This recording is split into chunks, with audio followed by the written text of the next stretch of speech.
Hey, loves.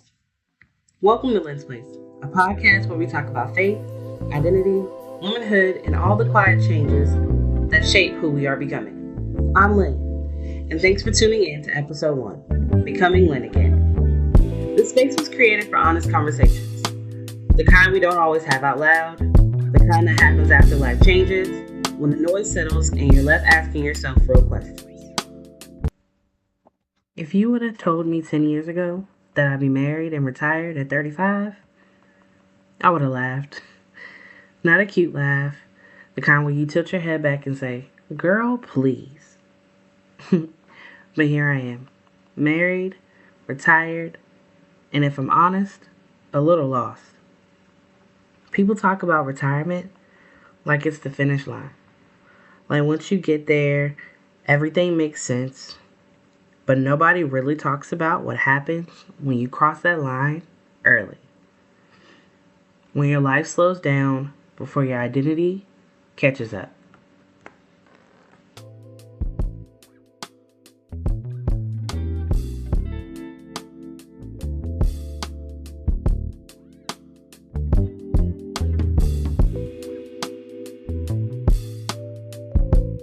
And then there's marriage. Baby, marriage life is beautiful, but it's also a mirror. It showed me parts of myself I didn't realize were still healing, parts I didn't know I was going to carry into this new season. I thought stepping into these roles would make me feel complete. Instead, I felt like pieces of me went missing, my routine changed, my sense of purpose shifted, and even my faith. It didn't disappear, but it got quieter. I didn't know how to talk about it. I didn't want to sound ungrateful, and I didn't want to seem confused when I had what so many people pray for. But that's why I created this podcast, because I know I'm not the only woman who's checked all the boxes and still whispered, "Okay, God, now what?" After asking God that question, I began to dive into my thoughts and feelings. Not in an obsessive way, but in a way that I could dissect what was really going on in my head. During this time, my sleep pattern was non existent. My husband would be waking up for work, and I would just be going to bed. I felt like I was already becoming a bad wife. I didn't leave the house for weeks on end unless I had to. The house was a mess, and I was depressed because without my job and the control that I had with my job, who was I? Then one morning, something clicked. I woke up, I cleaned the house, went outside, prayed, listened to some music, and I asked myself, who am I now and who am I becoming? One of the hardest lessons that I learned is that when life changes, your identity doesn't automatically update. Your life isn't a phone. You can't just go into the settings of your life and hit the install new button. For me, the hardest part wasn't the change itself, it was the silence afterwards. After the congratulations, after the honeymoon, after my husband went back to work, and it was just me in a space, sitting with all the questions that I had made myself too busy to ask before. Who am I without the job? Who am I as a wife? Who am I when my faith feels distant? And who am I when I'm not the person that everybody gets to call and lean on? Those questions can feel uncomfortable. They felt weird, even scary, but they were also invitations. This season taught me that not knowing doesn't mean that I'm lost. Sometimes that it means I'm becoming. Sometimes it means God is doing something deeper than what can be rushed or explained. If you're in the in between season right now, not who you were, but not quite who you're becoming, I want you to hear this. Being unfinished doesn't mean you're broken.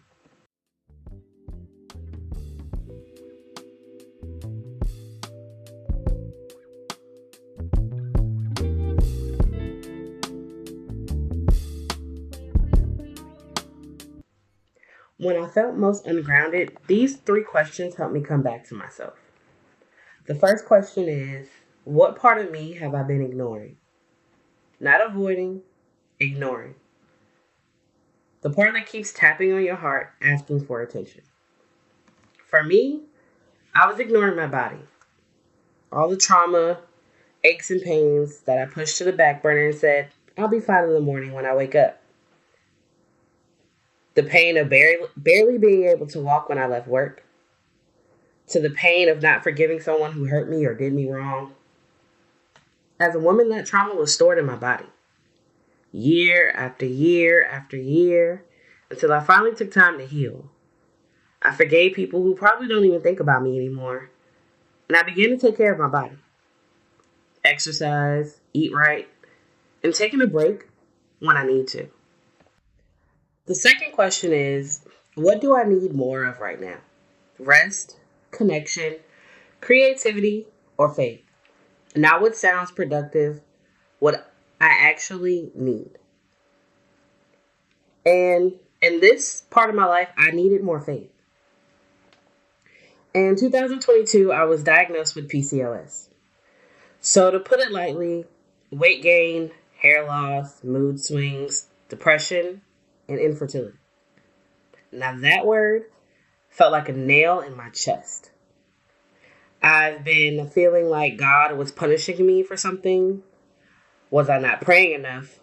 Was I saying or doing something that he wasn't pleased with? You know, the typical why me? So faith was nowhere in my vocabulary.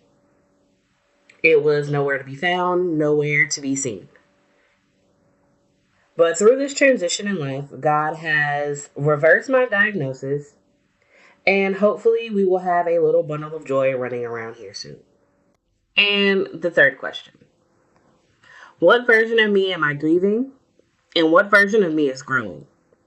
Because in every season, there's some kind of letting go. For me, the grieving version of myself would be the boss version of me, the control freak me. I was always the type of person that I had to know what was happening, when it was happening, how it was happening, who was going to be there. Some people say that's a good way to be, but for me, it was a little excessive. And the version of me that's growing is being a wife. Every day is a learning curve. I'm learning how to love my husband in his love language a little bit more every day. I was already doing it, but now it's a little bit easier now that I have time to actually focus on it. Every day he gives me grace. Every day I give him grace. Our marriage is wonderful. Everybody says, oh, the honeymoon phase will end. But literally the only thing that changed was my last name.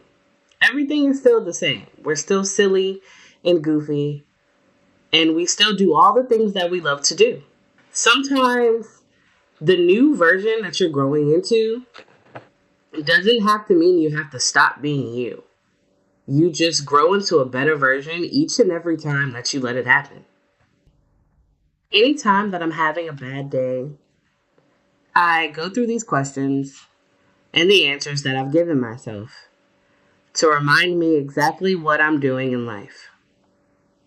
I take a minute to pray about it and to let God know that I understand and I will wait. Because at the end of the day, I am just a vessel and He is completely in control of my life.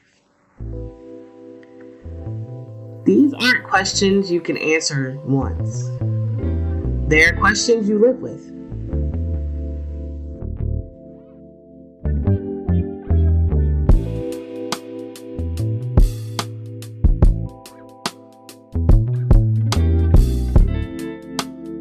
So here's a part of the podcast that I would like to name the quiet question.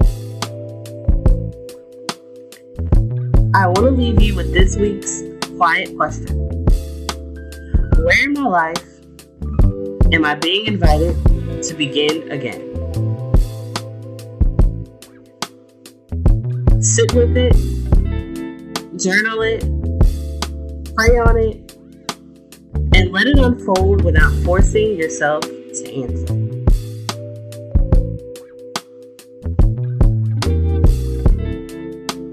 Before we close, I want you to know this.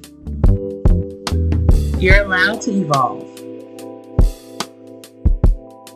You're allowed not to have the answers. You're allowed to rediscover yourself at any age and in any season. Becoming isn't just a one-time event. It's a lifelong unfolding. Thank you for spending time with me. This is just the beginning, and I'm grateful that you're here. If this episode spoke to you, make sure you subscribe so you don't miss episode 2, When Faith Feels Far Away. And if you know a friend, a sister, a cousin, an aunt, or a mother who might need this conversation, share it with her. And I'll meet you right back here next time.